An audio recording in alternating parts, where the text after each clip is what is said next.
Let's consider the answer to this integral as capital I. Then we need to find the value of capital I.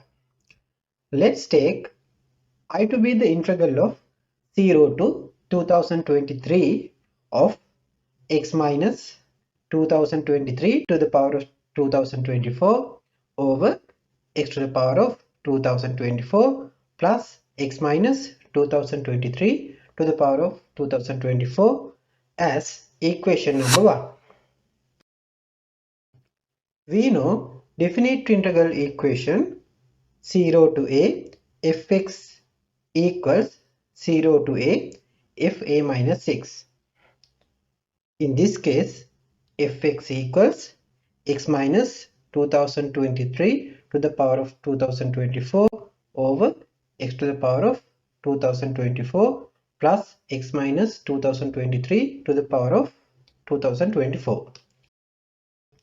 Using this equation, we can replace instead of x value 2023 minus 6.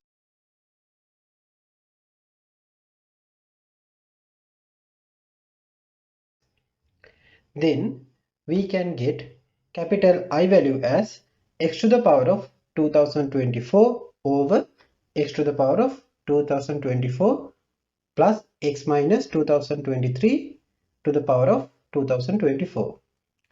Let's consider this equation as equation number 2. Now we can add both equation number 1 and equation number 2.